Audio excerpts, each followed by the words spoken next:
We all have questioned ourselves at least once in our life, whether life forms other than us humans exist. While various movies and research have suggested that other life forms are present in our universe, it is still just a theory. But if other life forms exists, then why don't we see signs of it? Are aliens real? What if they came to our planet? Continue watching the video till the end to know more. Hey everyone, and welcome back to yet another video from our channel. We hope you guys are doing extremely well. In this video, we will be talking about the Fermi paradox and why we don't see signs of alien civilizations. We will be diving deep into every aspect of this news, so if you are new to this channel, then make sure to hit the subscribe button. Now, without any further ado, let's hop right into the video. One summer night, when I was a child, my mother and I were scouring the night sky for stars, meteors, and planets. Suddenly, an object with a light that pulsed steadily from bright to dim caught my eye.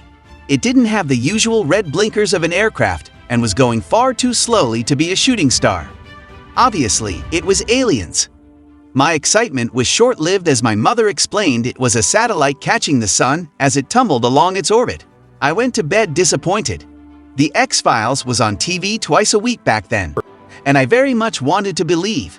Today, that hope is still alive and well, in Hollywood films, the public imagination, and even among scientists. Scientists first began searching for alien signals shortly after the advent of radio technology around the turn of the 20th century, and teams of astronomers across the globe have been taking part in the formal search for extraterrestrial intelligence (SETI) since the 1980s. Yet the universe continues to appear devoid of life. Now, a team of researchers at the University of Oxford brings a new perspective to this conundrum. In early June, Anders Sandberg, Eric Drexler, and Toby Ord of the Future of Humanity Institute, FHI, released a paper that may solve the Fermi paradox, the discrepancy between our expected existence of alien signals and the universe's apparent lack of them, once and for all. Using fresh statistical methods, the paper re-asks the question, "Are we alone?" and draws some groundbreaking conclusions. We Earthlings are not only likely to be the sole intelligence in the Milky Way, but there is about a 50% chance we are alone in the entire observable universe. While the findings are helpful for thinking about the likelihood of aliens, they may be even more important for reframing our approach to the risk of extinction that life on Earth may face in the near future. In 1950, while working at Los Alamos National Laboratory, physicist Enrico Fermi famously exclaimed to his colleagues over lunch, "Where is everybody?" He had been pondering the surprising lack of evidence of other life outside of our planet. In a universe that had been around for some 14 billion years, and in that time developed more than 1 billion stars, Fermi reasoned there simply must be other intelligent civilizations out there. So where are they? We still don't know, and the Fermi paradox has only strengthened with time. Since the 1950s, humans have walked on the moon, sent a probe beyond our solar system, and even sent an electric sports car into orbit around the sun for fun. If we can go from rudimentary wooden tools to these feats of engineering in under 1 million years, surely there would have been ample opportunity in our 13.8 billion-year-old universe for other civilizations to have progressed to a similar level, and far beyond already. And then, surely there would be some lingering radio signals or visual clues of their expansion reaching our telescopes. Space is a large place, and the task of accurately estimating the likelihood of little green men isn't exactly easy. In 1961, astronomer Frank Drake proposed a formula that multiplied 7 parameters together to estimate n, the number of detectable civilizations we should expect within our galaxy at a given moment in time. The Drake equation was only intended as a rough tool to stimulate scientific discussion around the probability of extraterrestrial life. However, in the absence of any reasonable alternatives, it has remained astronomers' only method of calculating the probability of extraterrestrial intelligence. This is problematic because while some parameters, such as R*, the rate of new star formation per year, are relatively well known, others remain hugely uncertain. Take L, the average lifespan of a detectable civilization.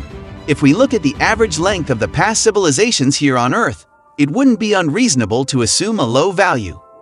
If the Romans, Incas, or Egyptians are anything to go by, it seems hard to make it past a few hundred years.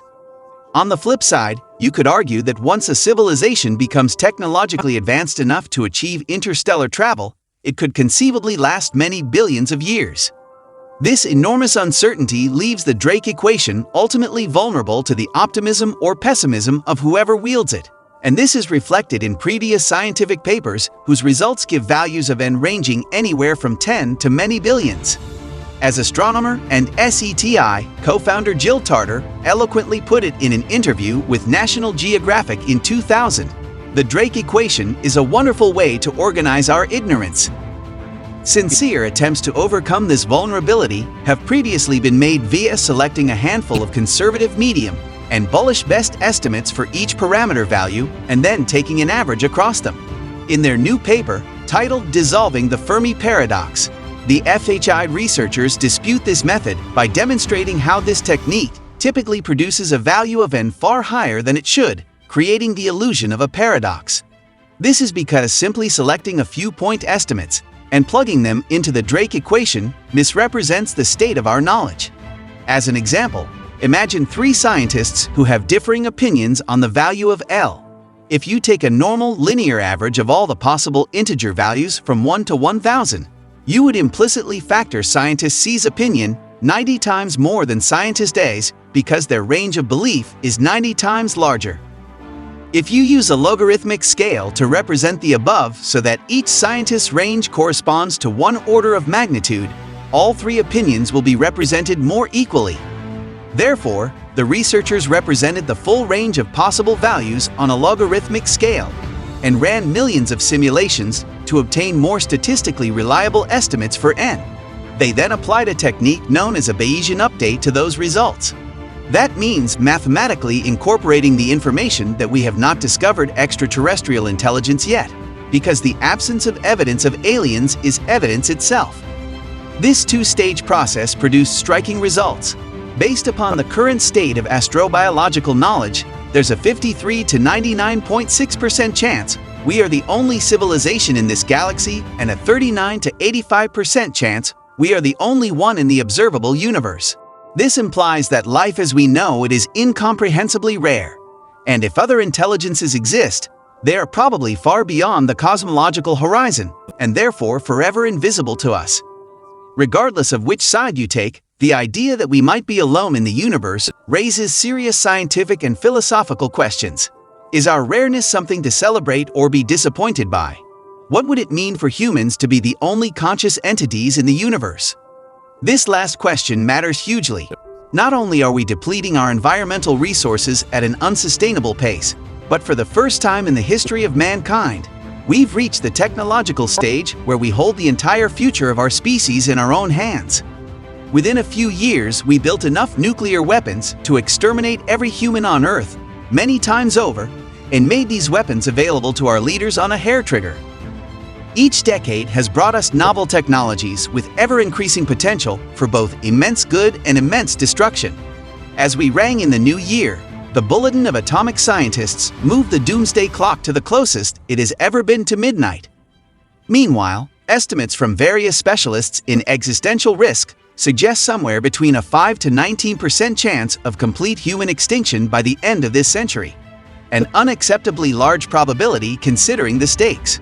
Not only does this dark gamble affect the 7 billion of us alive today, if you factor in the moral weight of the billions of future people who would also never get to live out their existences, it becomes clear that we urgently need to get our collective act together.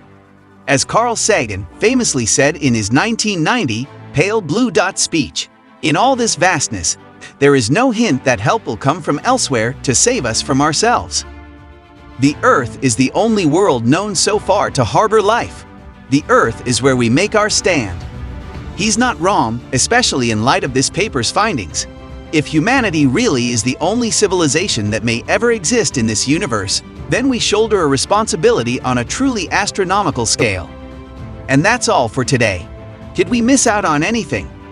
Do you have any other insights on this news? Did you enjoy watching the video? Let us know your thoughts in the comment section down below. Well, that brings us to the end of this video. We hope you have enjoyed watching the video. Please like the video if you have not already and make sure to hit the subscribe button. Don't forget to press the bell icon to never miss another update from our channel.